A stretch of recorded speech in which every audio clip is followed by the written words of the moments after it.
Bienvenido al curso de admisión 2023. Este es el curso de lengua y literatura para bachillerato.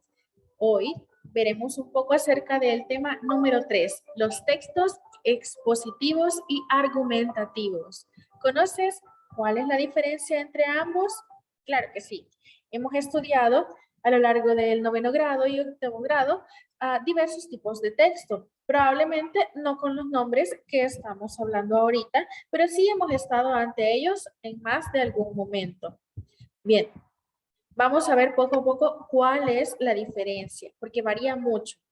El tipo de lenguaje sí será el mismo, pero la estructura y la función o finalidad de cada uno de los textos es diferente. ¿Por qué? Bueno, porque hay funciones del lenguaje, unas que son propuestas por el lingüista Roman Jakobson, que cambian por mucho la intencionalidad de esos textos y su apariencia. Veamos primero los textos expositivos. Bueno, como pueden ver, ahí tenemos una pequeña imagen de un periódico. Es decir, que encontraremos muchísimos textos expositivos en un diario. En cualquier tipo de periódico nacional o digital también lo encontraremos. Por acá dice que su objetivo es transmitir información de manera clara y ordenada, dado que el emisor se propone informar sobre la realidad. En este tipo de textos se cumple primordialmente la función representativa o referencial del lenguaje, es decir, la que se relaciona con el contexto. En la diapositiva anterior les mencionaba que pueden investigar acerca de las funciones del lenguaje, porque hay algunas que se enfocan en la finalidad de mi mensaje. Les voy a hacer un comentario muy aparte de esto de los textos expositivos. Y es que nos encontramos continuamente frente a textos que tienen la intención de persuadirnos de ser algo. Y esa es una función del lenguaje que se denomina apelativa.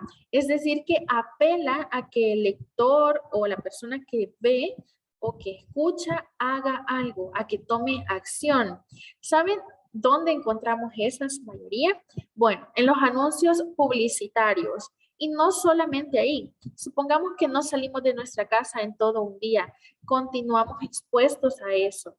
Y aún si no vemos televisión, continuamos expuestos a esa función apelativa de la publicidad. Porque, bueno, aún cuando no utilizamos el televisor, tenemos nuestro teléfono a la mano, el teléfono celular. ¿Qué tipo de mensajes caen ocasionalmente? ¿No será que a ustedes les cae algún mensaje de su compañía telefónica que dice, compra ya este paquete de mensajes ilimitados y WhatsApp y Facebook ilimitado para que lo utilices durante 7 días y no te desconectes con tus amigos? Ahí es un parafraseo, pero bueno, tiene ese tipo de estructura, ese mensaje.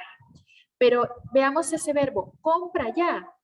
Y esa forma en la que nos lo dicen, no te desconectes de tus amigos, prácticamente está apelando también a nuestro sentimiento, a nuestra necesidad de estar conectados, a dialogar, a comunicarnos, a informar a otros. Esa necesidad de conexión o de comunicación que tenemos continuamente, de eso se vale ese tipo de función. Y a la vez de ese verbo en imperativo que dice compra ya.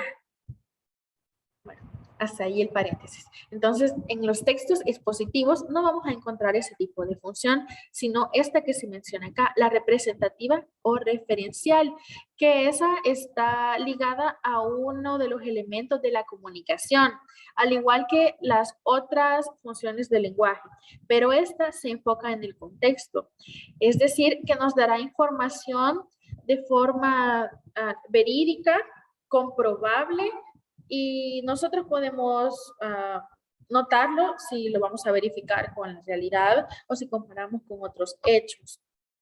Siempre va a estar relacionada con el contexto, así como las noticias. Sabemos que ocurre en un lugar específico, en un momento en específico, con algunas personas determinadas, en una situación determinada. Bueno, ahí tendríamos una función representativa o referencial, es decir, que hace referencia a un evento en especial o a un hecho. un objeto. Bueno, vamos a la siguiente. Estos textos tienen una estructura en particular porque es diferente a la del texto argumentativo que veremos más adelante. Los textos expositivos tienen tres partes: una introducción, un desarrollo y una conclusión. Eso lo encontramos en cualquier tipo de texto. Es la forma usual de organizarla. Por ejemplo, la introducción la encontramos siempre en la parte inicial, al igual que en un trabajo, esa es la parte que colocamos al inicio. Es la parte inicial, en esa se presenta el tema que se va a tratar. Sin tanto preámbulo, decimos nuestro tema quizás en la primera oración de nuestra introducción y es un breve párrafo. Luego tenemos el desarrollo. Ese sí ya pueden ser muchísimos párrafos, depende de la extensión de lo que estamos tratando de comunicar. El desarrollo es la parte central y más extensa. En ella se explican los conceptos y los datos de la exposición. La exposición, o sea, lo que estoy tratando de contar o de explicar. Y la conclusión es la parte final. La conclusión y la introducción son dos partes que siempre estarán presentes en un texto, aunque no se profundice tanto en ellas. No podemos empezar con el desarrollo sin haber dado un poco de contexto de lo que vamos a explicar. Entonces, como conclusión, en ella se resumen los principales aspectos del tratado o los aspectos tratados.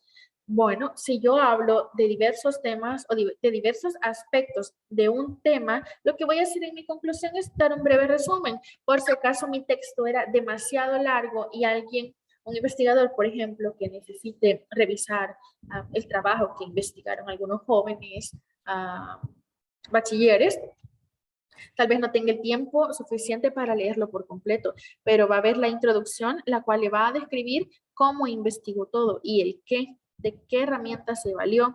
Y en la conclusión veremos qué fue lo que hizo, si comprobó su hipótesis o qué descubrió de nuevo o cuáles son las principales ideas que se abordaron. Todo eso lo vamos a encontrar al final. Es un breve resumen.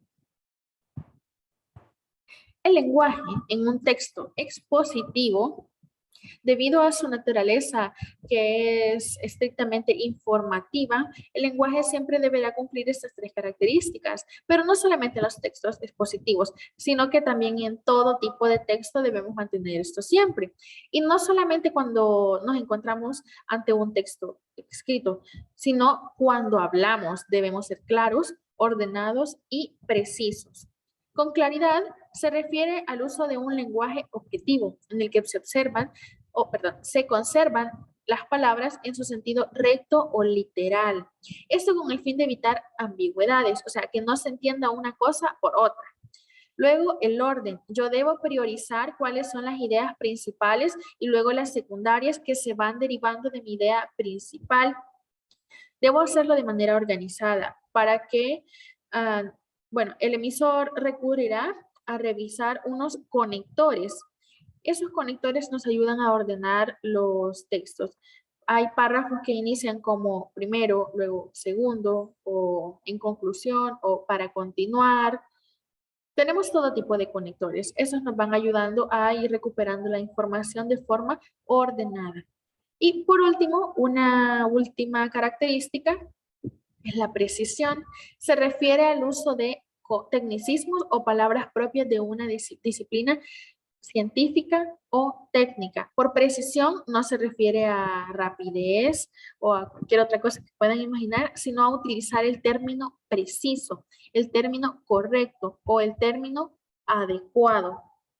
Entonces, esa característica la encontraremos en algunos tipos de texto especializado. Por ejemplo, si ustedes tienen interés en estudiar el bachillerato de desarrollo de software, van a encontrar que hay palabras técnicas propias de la informática, propias del software. Entonces, ese tipo de palabras solamente ustedes tienen conocimiento de eso porque se volverán especialistas en el área. Lógicamente, alguien que no sea un especialista en el área tendrá que buscar una definición, un glosario, un diccionario para saber a qué se refiere. porque si no se utilizaran esas palabras técnicas, o sea, propias del área, en realidad no se estaría dando todo a entender justo como se debe. Vaya.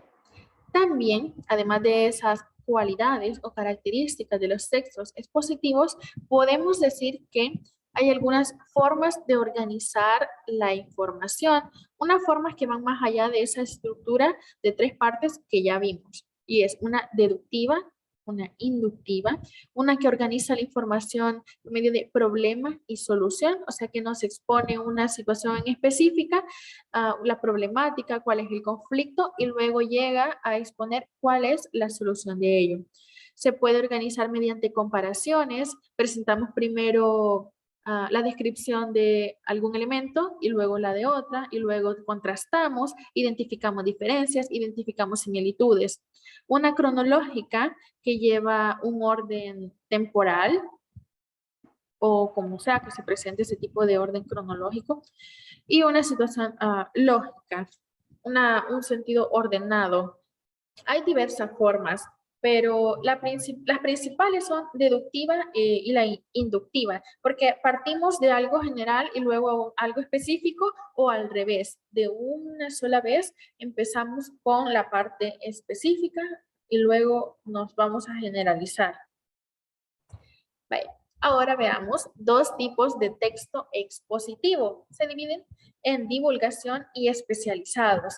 Esto tiene relación con la característica de precisión que mencionaba anteriormente, y es que los de divulgación se dirigen a receptores que tienen un cierto interés por el tema, pero no son especialistas en él. O sea, se van a incluir pocos tecnicismos, pocas palabras propias del área. De nuevo, vuelvo al mismo ejemplo. Si ustedes escribieran un texto sobre el desarrollo de software, sobre algún tema determinado de la informática en general, si ustedes lo hacen para personas como, bueno, me pondré de ejemplo, como yo, que simplemente utilizamos la computadora para trabajo, tareas, un poco de entretenimiento, tal vez me interese mínimamente sobre eso, con el propósito de cuidar bien mis dispositivos o de darles mantenimiento o tal vez de elegir bien al hacer una nueva compra, algo así. Vaya, pero si ustedes van a escribir un texto que va dirigido específicamente a personas que son especialistas en ese tema, tendrán que usar todos los tecnicismos propios de él, porque esa persona los entenderá. Y claro que querrá encontrar las palabras, los términos con los que conoce esos elementos a los que se hace referencia. Podemos encontrar textos expositivos de divulgación en una revista cualquiera que no es del área, pero podemos encontrar un artículo especializado, por ejemplo, en una revista que está dirigida específicamente para informáticos, para programadores. Veamos ahora unos ejemplos bastante generales sobre textos expositivos. Vean que el lenguaje es bastante plano, no hay ambigüedad, no se entiende una cosa por otra, está muy ordenado, se explica con brevedad, en este caso el tema de las estrellas, que una estrella es todo objeto astronómico que brilla con luz propia, luego se habla de unas esferas de gas, y así continúa. Es un texto que solamente me está dando información, tiene el propósito de informarme acerca de este tema de las estrellas. Y asimismo tenemos el ejemplo del lado derecho sobre el castellano. Dice que el castellano es la lengua oficial del Estado. Todos los españoles tienen el deber de conocerla y el derecho a usarla. Las demás lenguas españolas serán también oficiales en las respectivas comunidades autónomas, de acuerdo con sus estatutos. La riqueza de las distintas modalidades lingüísticas de España es un patrimonio cultural que será objeto de especial respeto y protección. Vean, a nadie he convencido de absolutamente nada. Ese poder de convencimiento lo vamos a encontrar en otro tipo de texto y son los textos argumentativos. Vean, su objetivo es convencer o persuadir. Esto del convencimiento y la persuasión no solamente la encontramos en los textos, claro que no, a diario estamos convenciendo o persuadiendo. En su caso, podrían convencer a su hermano, tal vez de que él lave los trastes, tal vez sea una negociación, pero ustedes podrían utilizar algún argumento como yo ya lo hice en la mañana. Bueno, es un ejemplo bastante básico, pero en realidad a cada momento del día estamos argumentando, dando explicaciones de por qué tal cosa, por qué otra. Entonces, la persuasión es un medio para influir en la conducta del receptor a través de apelaciones dirigidas a sus emociones y al cambio de su actitud. O sea que es más fácil lograr convencer a alguien de determinado tema, opinión, acción, cuando esa persona tiene un sentimiento o cuando logramos conectar esa idea con sus emociones, con sus sentimientos, con su punto de vista. Tenemos tres funciones entonces. Hemos hablado de convencer y de persuadir. Pero ¿por qué será si ambas palabras parecen ser sinónimos? Veamos. Convencer, dice por acá, que vota los argumentos del otro, apela al intelecto, piensa lo que quiere que piense. Muy bien, es porque esto de convencer se trata de que una persona comparta mi opinión. Eso es todo. Le voy a poner un ejemplo. Si yo les digo a ustedes, un caso hipotético, ¿verdad? Que el gobierno está poniendo una quinta dosis de la vacuna contra el COVID. Una quinta, ya llevamos la cuarta, una quinta. Y yo les digo, no es necesaria. En verdad no es necesaria. Ya tenemos 4. Y les expongo un montón de motivos sobre por qué no deben ponerse una quinta. Solo es un ejemplo. Vaya, ustedes comparten mi opinión y dicen, sí, tiene razón, no debemos ponernos una quinta, ya sería un desperdicio tal vez o totalmente innecesario, podría ser contraproducente. Y comparten los motivos que yo les di. Ahí logré convencerlos. Bien, pero si logro que alguno de ustedes no se ponga la quinta vacuna, logré persuadirlo. O sea, porque ya logré que él haga o que no haga algo.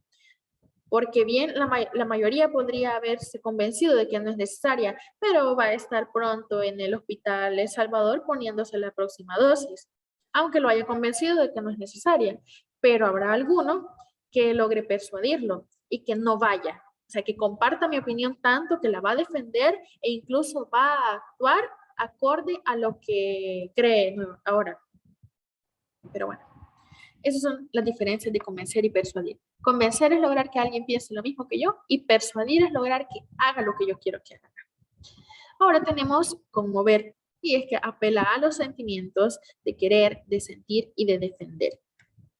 Las más importantes son la 1 y la 2, convencer y persuadir. Veamos ahora la estructura de estos textos. Siempre se mantendría la estructura anterior de introducción, desarrollo y conclusión, pero acá se ha cambiado un poquito porque la tesis en realidad aparece en el primer párrafo, en el párrafo introductorio. La tesis es esa idea que se va a defender, porque un texto argumentativo presenta una idea que conforme se va avanzando, se van presentando ideas a través de párrafos que abonan a eso que yo quiero reforzar. Yo tengo una idea y es que la quinta dosis no es necesaria.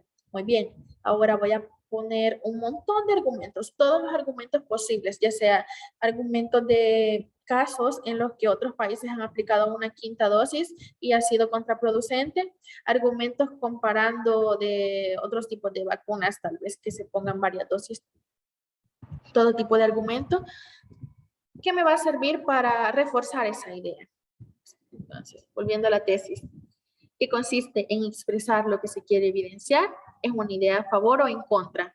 No necesariamente va a ser una tesis afirmativa, sino que puede ser negativa, pero lo usual es que se presente de forma afirmativa. Aunque en este caso, la nuestra es negativa. No se considera necesaria una quinta dosis. Y los argumentos estarán en el desarrollo. Yo voy a empezar explicando. Bien, el primer motivo por el que no se considera necesaria es por esto y aquello. Y así.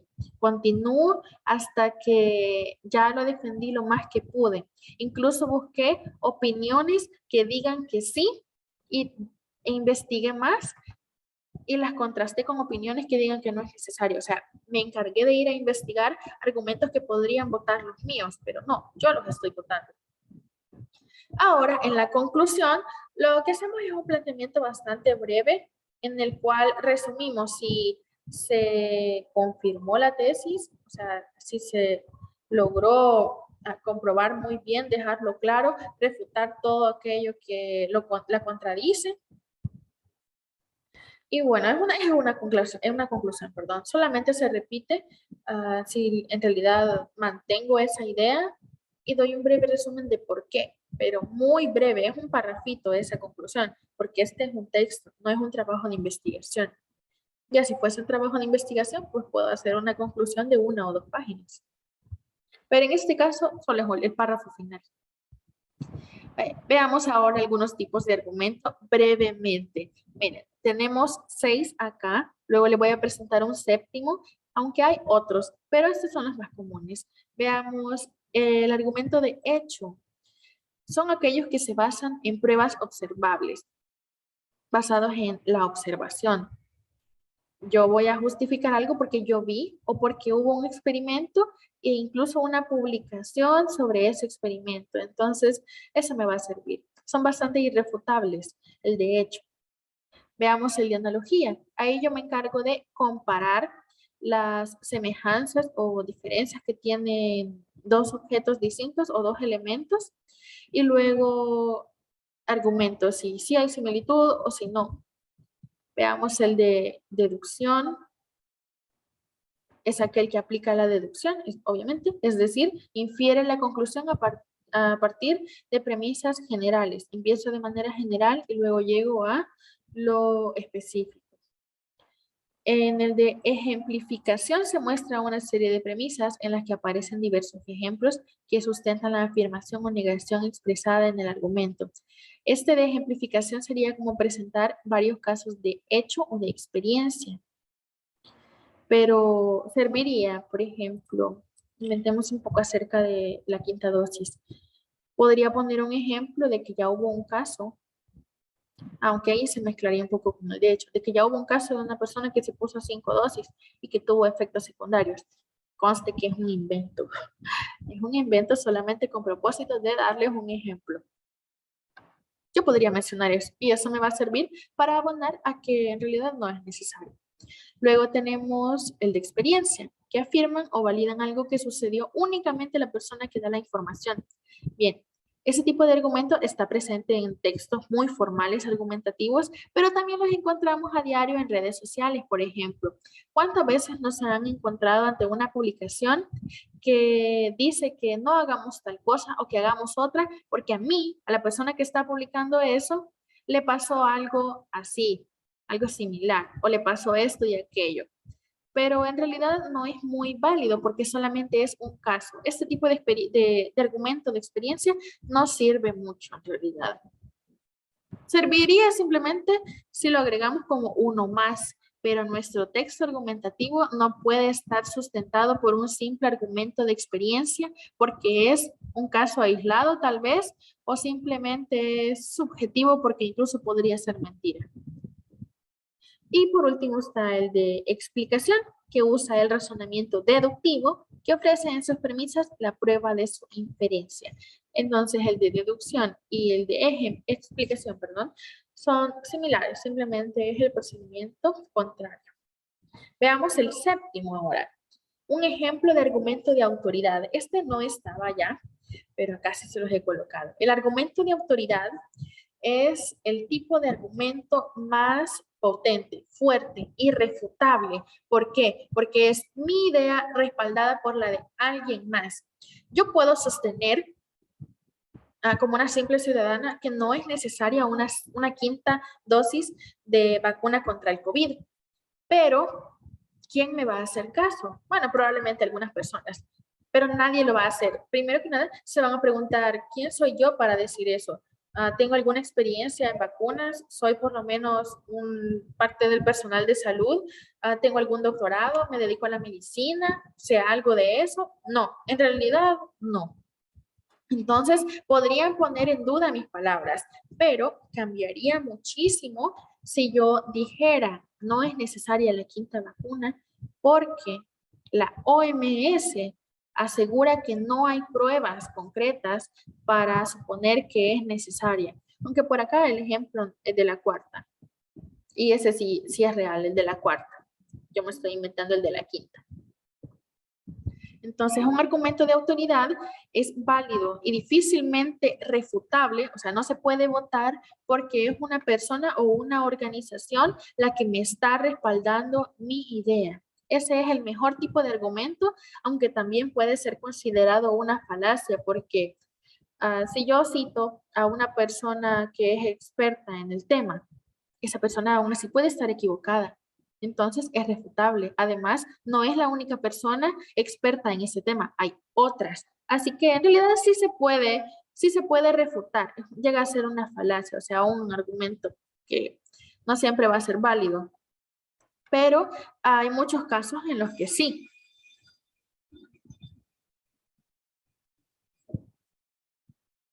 Muy bien. Entonces, dejamos hasta acá este tema de los textos expositivos y textos argumentativos. Lo cerramos con este ejemplo del argumento más difícil de refutar. Espero que les haya parecido interesante y que a su vez les haya refrescado un poco acerca de este tema que seguramente ya lo estudiaron en algún momento de su octavo o noveno grado. Entonces, espero que haya sido de su agrado. Me complace nuevamente haber estado con ustedes en este curso previo al examen de admisión. Les continúo deseando mucha suerte y nos quedamos hasta acá. Adiós.